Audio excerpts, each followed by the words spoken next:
keharmonisan dan keruwetan hidup, itu diri Anda sendiri yang memanggil.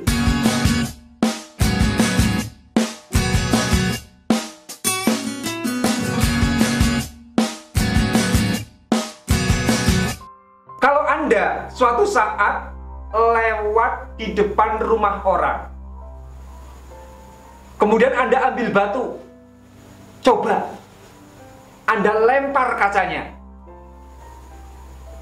Begitu dilempar, kira-kira siapa yang pecah? Apakah kacanya? Atau orang yang punya rumah? Atau diri Anda yang pecah? Yang pecah ini diri Anda. Yang terluka itu diri Anda. Yang kena batunya itu adalah diri Anda. Kenapa coba? Karena pada saat itu yang punya rumah pasti keluar dari rumahnya, mencari-cari siapa ini yang memecahkan, siapa yang memecahkan, yang melempar kaca rumah saya. Dicari, dikejar. Begitu ketemu, Anda yang melempar kaca pasti langsung dimarahi, bisa jadi Anda dipukuli. Setelah Anda menerima hukuman tersebut, dicaci maki, dipukuli dan lain sebagainya, kemudian apa? Yang punya rumah pasti minta ganti rugi. Kaca yang Anda pecahkan harus Anda ganti. Nah, berarti ketika Anda itu melempar kaca ke rumah orang, itu berarti yang pecah bukan kacanya, yang pecah bukan orang lain, tapi yang pecah adalah diri Anda sendiri yang melakukan perbuatannya. Karena ini, dalam kehidupan ini kemudian ada hukum sebab akibat, ada hukum amal dan jaza, ada hukum perbuatan dan balasan. Seumpama kemudian ketika Anda melempar kaca rumah orang sampai pecah, Anda dikejar, dicari, tapi Anda tidak ketemu. Mungkin Anda bisa lari, menyelamatkan diri, tapi apa? Tuntutan hisabnya ada sampai hari kiamat, ada sampai negeri akhirat. Ini artinya apa? Artinya segala perbuatan kita, dampaknya itu akan selalu tertuntut kepada diri kita sendiri. Balasannya ada pada diri kita sendiri. Maka ketika kita memecahkan rumah orang, kemudian kita tidak tertangkap di dunia, di akhirat kita akan ditangkap. Maka jelas, faman ya'mal mithqala dzarratin khairan yarah. Barang siapa yang berbuat kebaikan hanya seberat dzirrah, hanya seberat biji atom, dia akan menerima pembalasannya. Wa may ya'mal mithqala dzarratin syarran yarah. Berbuat keburukan cuman sebesar dzarrah, sebesar biji atom, maka dia juga akan mendapatkan balasannya. Jadi segala hal itu melibatkan diri kita, melibatkan perbuatan kita.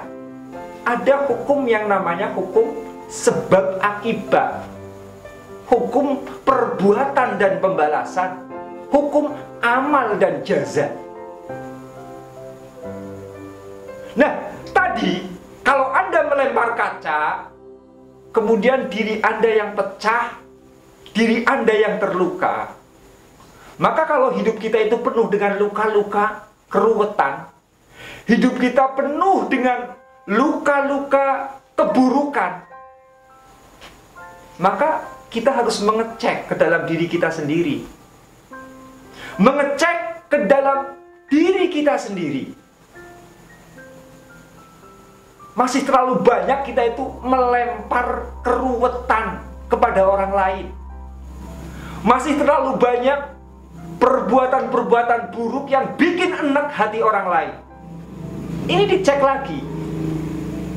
Karena jelas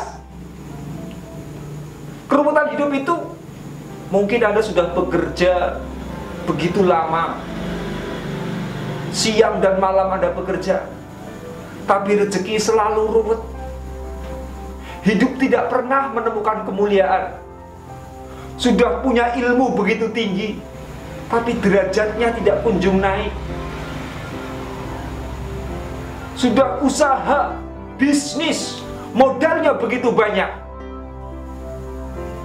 tapi semakin hari semakin miskin. Modalnya hilang begitu saja. Anda mungkin sudah punya kekayaan, sudah punya kesuksesan,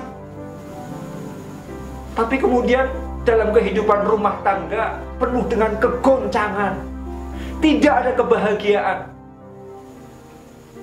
terus-menerus merasa kurang. Sepertinya hidayah Allah, hidayah Tuhan tidak pernah turun dalam hati kita.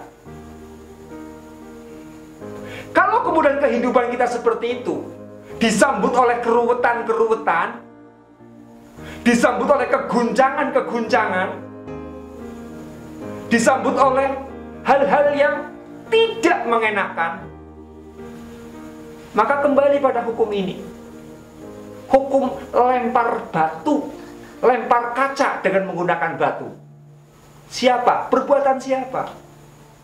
Itu pasti perbuatan diri kita sendiri. Nah, kita mendapatkan keburukan dalam hidup karena memang kita melempar keburukan. Kita mendapatkan kebaikan karena kita memang melempar kebaikan. Nah, maka ini jalan keluarnya bagaimana? Supaya kemudian Anda itu merasakan kesejahteraan, merasakan kebaikan hidup. Jalannya jelas, lemparkan kebaikan. Kalau selama ini Anda terlalu egois, sering bikin enek hati orang. Selama ini Anda terlalu usil dengan orang lain. Di medsos Anda sukanya nyinyir. Komentar di YouTube nyinyir. Ini Anda semuanya sedang melempar batu ke kaca rumah orang lain. Maka yang pecah adalah diri Anda. Maka ketika Anda nyinyir sembarangan di medsos, Anda yang akan menerima keburukan-keburukan itu. Itu yang kemudian jadikan apa? Jadikan hidup kita itu terhukum, terbalas dengan keburukan. Faman ya'mal mithqala dzarratin syarran yarah. Maka penting sekali kita itu memberikan kelegaan hati kepada orang lain. Penting sekali kita memberikan kejembaran, memberikan keluasan kepada orang lain. Berikan hal-hal yang baik kepada orang lain. Bahagiakan hatinya. Maka ini salah satu cara spiritual untuk meningkatkan kualitas hidup adalah kita itu gemar berbagi. Sedekah, membantu orang. Karena dalam sedekah dan membantu orang itu hakikatnya adalah apa? Memberikan kebaikan kepada orang lain. Kita melempar kebaikan keluar diri kita. Sehingga yang kita terima, balasan yang kita terima, ini hal yang sama. Kebaikan pula yang kita terima. Jadi mari kita itu senantiasa berusaha melempar kebaikan keluar diri kita.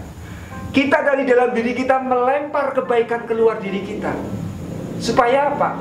Supaya kita itu menerima kebaikan untuk hidup kita sendiri. Yang namanya melempar kebaikan itu anugerahnya luar biasa di dalam mengubah kehidupan kita. Karena memang kapan kita suka melukai hati orang lain, kita yang akan menerima keburukan itu juga. Maka Masya Allah, kalau orang sudah sukanya berdebat, sukanya nyinyir, sukanya membuli orang lain, merugikan perasaan orang lain, merugikan hak-hak orang lain, jangan harap kemudian hidupnya akan mendapatkan kebaikan. Tapi sebaliknya, pasti akan mendapatkan keburukan dan bencana. Jadi kalau kemudian kita itu mengecek ke dalam diri kita, kehidupan kita kok masih ruwet, kehidupan kita kemudian masih penuh dengan bencana, kita cek ke dalam diri kita. Jangan-jangan salah satu penyebabnya adalah kita terlalu sering melempar keburukan dari dalam diri kita keluar kepada orang lain.